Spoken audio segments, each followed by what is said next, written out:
Hello, YouTube! Neil at No Plot Blog here, and welcome to episode 4 of Let's Play Minecraft Regrowth. In today's episode, as promised, we're finally going to get into that ocean. Now, this mod pack uses mariculture, which has a few differences from vanilla fishing in it. Also, if you have tried swimming so far, you've noticed that if you jump into the water here, your bubbles go down fast. So, what we need to make it to where we can survive in the ocean over here is we're going to need a snorkel. And what we're going to need for that is those 2 pieces of glass I just grabbed there, a couple of logs, and a couple of sugar cane. With the glass and the logs, we're going to make lenses for our snorkel. And then the sugar cane will go on the side because it's nice and it's hollow and gives us a tube to breathe through. So for the lenses, it's quite simply just pop those guys up like that. Then take your lenses, put them side by side.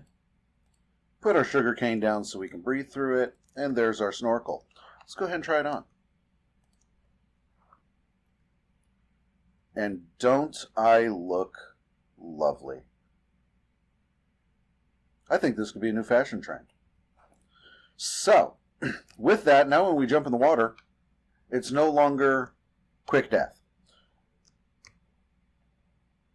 We can actually breathe a little bit longer with the snorkel than we could if we were just playing normal vanilla Minecraft. Now, the second part of the quest that we're working through here, because this is actually part of the What the World Enables quest line. And the second part wants us to find oysters. And oysters can be found mainly on sandy blocks under the water, but sometimes they're on ancient sand. Occasionally you'll find them on dirt.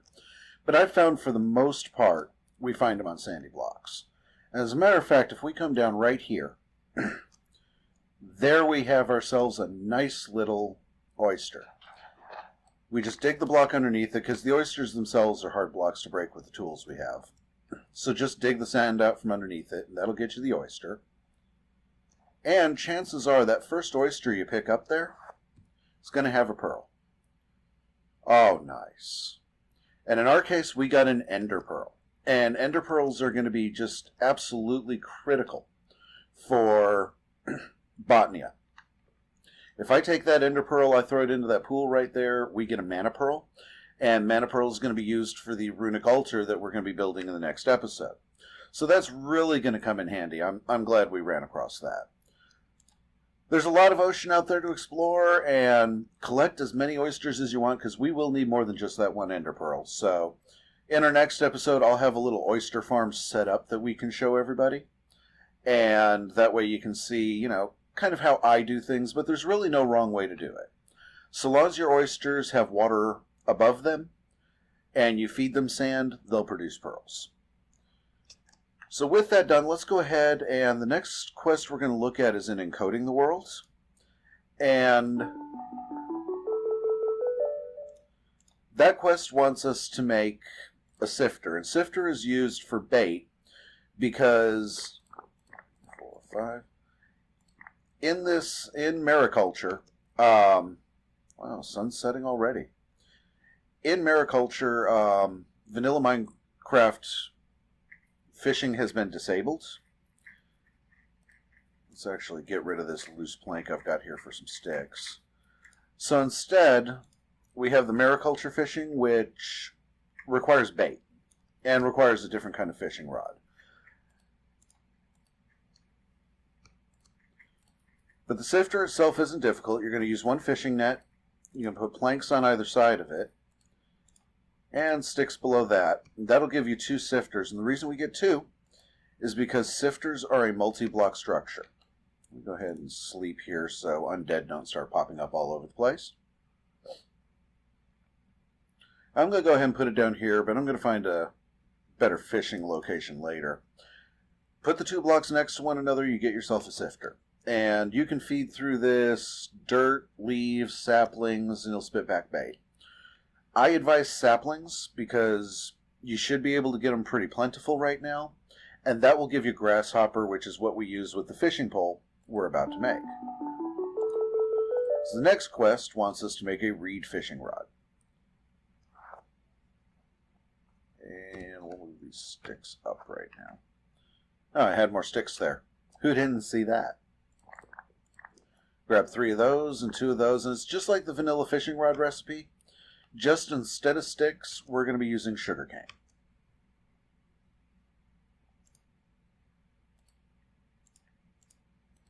Lay it down like so, and there we go. And so long as your bait is right next to your fishing rod, that's what you're going to use. And one main difference you'll notice is when you throw this out, you see those bubbles come rapidly towards your line.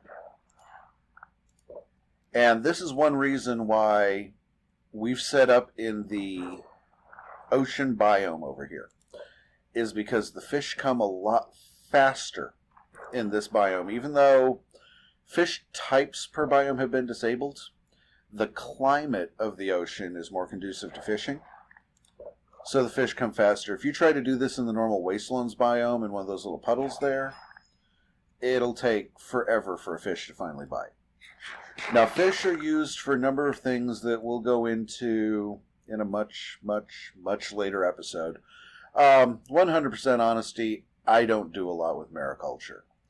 I use it for the scuba gear, which is really nice because it lets you stay underwater almost indefinitely, which is really fun for building underwater structures or just exploring the ocean. But as far as the fishing part of it, I've never really found a use for it that I can't do some other easier way. So, you know, if I'm wrong about that, if there is something amazing that mariculture fish throw at me that I've been missing all these years, please, by all means, put it down in the comments there, and I will make sure in the next video that I bring that up and tell people when we're going to get into it and show them this amazing thing that I've always missed out on in mariculture. But otherwise, we're going to be a few more episodes away before we touch on breeding fish, because it's a slow process and requires a good bit of resources. So really, for the time being, that's what we're looking at for, excuse me, that's what we're looking at for mariculture. Fishing, snorkel.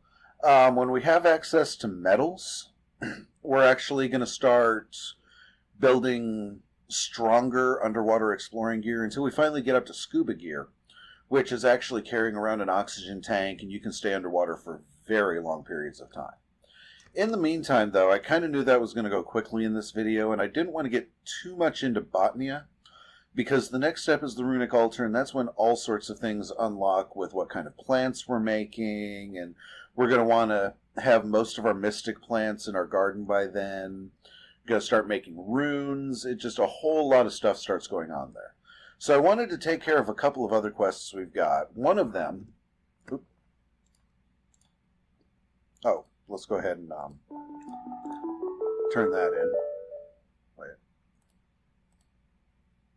No. Enables. No. Encodes. Oh, feeding time. So yeah, that's when we start getting into the breeding. If we come up here to what the world came to be, it wanted us to make infestation spore. And the reward for that is going to be mycelium, I think it's pronounced. Don't tase me, I don't know how to pronounce it. But that's going to allow us to plant mushrooms. Because even using agrocraft, we have to put our crop sticks down on that type of soil. The other one was to make essence seeds. And, wow, I'm letting my inventory get crowded up again, aren't I? It's amazing how quickly that happens when I'm making these videos. I swear when I'm just playing by myself, I'm like dumping everything in the chest every few minutes. But we just throw some normal wheat seeds into this mana pool, and we get ourselves some essence seeds. And those are going to come in handy when we start making, like, ore plants and mob soul plants and stuff like that. So we'll be getting some good use out of that. Let me get a few of these things out of my inventory here.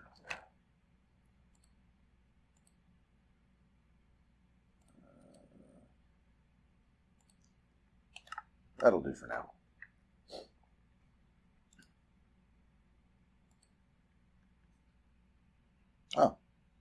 And it wants us to go ahead and plant those and make essence dust, which I'm not going to do in this episode. Basically, you're just going to plant it. It has to be planted on tilled garden soil. And you're going to plant it just like you do everything else. Let it spread, get it up to 10, 10, 10. And that's something you're going to be harvesting a lot of because we go through tons of essence dust throughout the game. But for right now, I'm just going to leave that alone.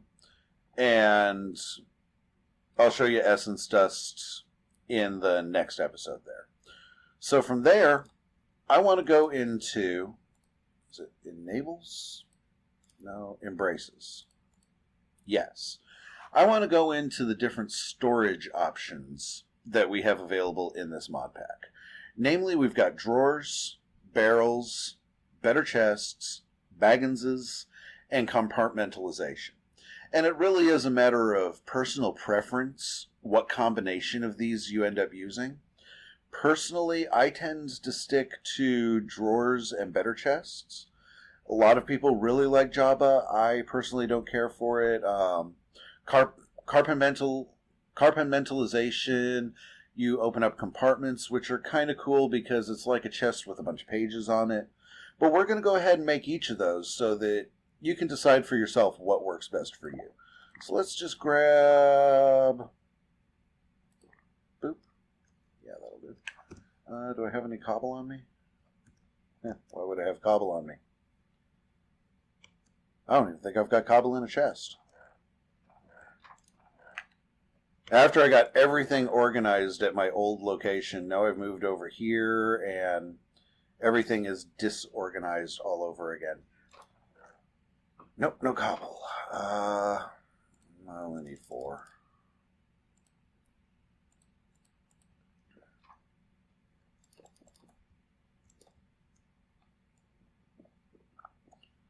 And you may notice my tools look completely different than they did in the last episode. And you may have noticed all these pretty flowers littering the grass over here. I got killed by an ant. Every once in a while when you're cutting down witchery trees, an ant will spawn. And everywhere they walk, grass and flowers will pop up. And they're very angry at you for cutting down that tree, so they attack you mercilessly. And this one happens to knock me under the water in such a way I couldn't get back up. And as a matter of fact, while we got our snorkel on here, just for fun... Oh, I already put the pumpkins away. Somewhere under there is my gravestone. So I haven't bothered to get the stuff back because, well, I wanted to wait until we were recording to build the snorkel. So I'm going to start with the ones that I'm really familiar with, namely better chests. And we're just going to make this yellow. One of the nice things about better chests... Oh, need planks. Need more than that planks. And I actually want it to be... Oops. A few of the nice things about it is, depending on what materials you use, will change how the chest looks. And it will also change how they interact with one another. So like... That one, I get purple with a yellow top on it because I used yellow dyed wool. And I used those Japanese maple shrubs, which give us a purple wood to it. I think that's actually enough to finish the quest, but I want to just demonstrate, which means more cobblestone. You guys should have told me that.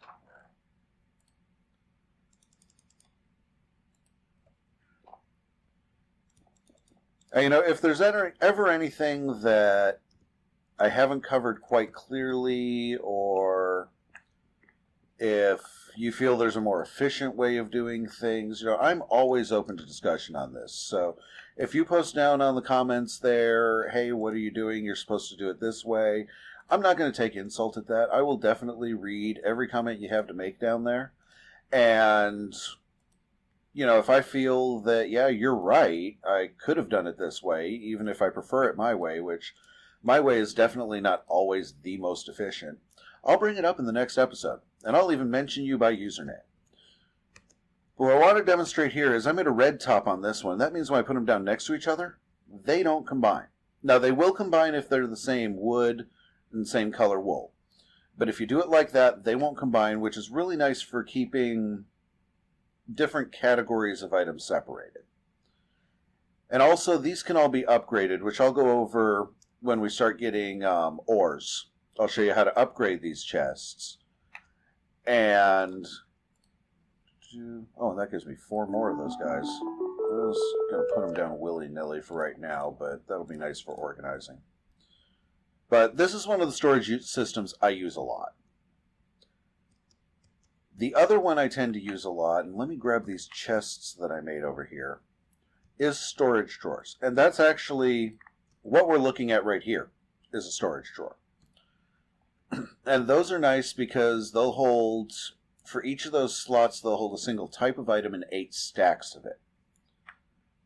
And let me check and make sure, because it does want a particular type of drawer. It wants 1x2. Okay.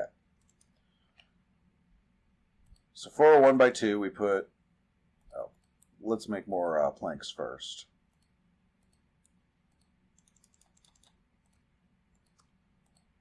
Put one on top of the other. And I believe you fill all of that. Yeah. And again, what color planks you use will determine the color of your drawers. For this, I get these kind of reddish purple drawers.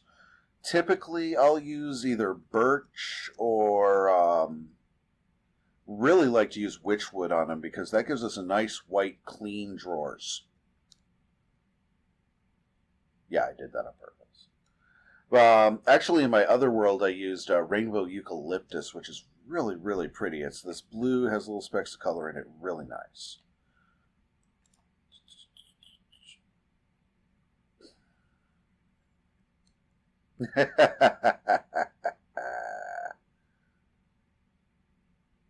You know what? This quest requires us to use normal wood, which I don't have any right now. So we're just not going to... I'll turn that quest in between episodes. Bagginses. Making a white bag. Bags are nice because it's pretty much a portable chest. So you can keep it in your inventory, and I don't have enough wool. And I don't feel like... Well, maybe I have enough cotton over here. If I have enough cotton, I'll make it. If not, at least... Oh, nope, I've got enough cotton. So I can make this, even though it looked like I couldn't. And, you know, for anybody who hasn't made wool out of your cotton plant yet, it's just fill the grid up with cotton, and that makes it. So what we're going to need is a chest in the center, wool above and below on either side of it, and fill the rest up with string. And that gives us a bag. And basically, while it's in your inventory, you right-click it, it brings up another inventory that we can dump stuff in and clear up space.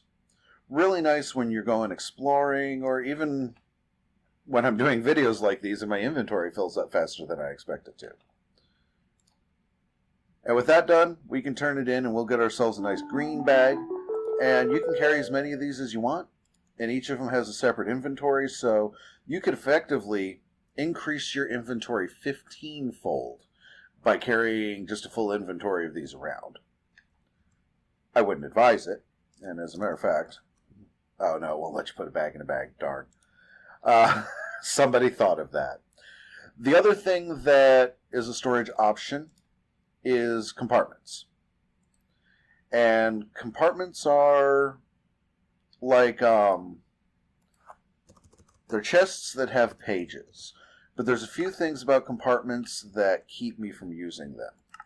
Oh, I need to grab those stone buttons that I have over here. The main one being doesn't work with other mods. So I can't use inventory tweaks to sort the compartments. I can't double-click NEI to bring up the search for... Oh, I need that book too. Bring up the search that tells me if what item I'm looking for... Did I grab that? Yeah. if what item I'm looking for is available. So I don't really use them because they're inconvenient for me. But that doesn't mean that they're inconvenient for everybody. So you surround a book with 4 chests. You put 4 buttons in the corners there, and that gives you a compartment. And compartments, if you click on them here, you can see you've got 4 pages, and it has its own internal search, but I do everything through NEI, so it just doesn't work great for me. But if you like compartments, use compartments. They're not that difficult to make, and you can make them pretty nice looking. So let's bring us to the 20-minute mark here. Oh, let's go ahead and and I get rewarded with 7 more of them that I'll burn. That's going to do it for today's episode. We went into the ocean, we saw what we're doing, and we got an idea of the storage options here. So next week's episode, we're going to first see if my house has gotten any bigger in between. And we're going to do some more with Botnia. We're going to get a runic altar going. We'll go over a little bit more of, not what the role teaches, what the role came to be? No. Oh, we'll go ahead and get that essence dust going. But there was, yeah, we're going to start getting into some more of the Botnia stuff in our next episode. We're going to build a runic altar. We're going to see about getting a Clanacopia, is it? And if possible, which it might not be, we'll see if I can't get the automation that I plan on using until we get into forestry going, which is going to be over here, and I'm actually going to be using a Botnia plant called a Hubberhawk to automate collecting the plants here. So lots of fun to go on there. Should be doing a lot. Botnia is one of the really fun mods in this mod pack, so it should be a great episode. And, if you've enjoyed this episode, if you've learned something from it, be sure to click subscribe. As a matter of fact, there's a little dude on the corner there that kind of looks like me, but more cartoonish. If you click him, that'll bring you right to the subscribe here. Like the video. That kind of lets me know if I'm headed in the right direction, if I'm doing things that everybody likes. Unlike the video, if you didn't like it, that lets me know that there's points to be improved on. If you do unlike the video, though, I really would love it if you put a comment in there telling me, what could be improved in this series. And be sure to follow the links below. We've got a link to Feed the Beast down there, which is the launcher that contains this mod pack. There's also a link to the No Plot blog where, as the name suggests, there is no plot. We do whatever we feel like that day. And as always, thanks for watching, and keep gaming.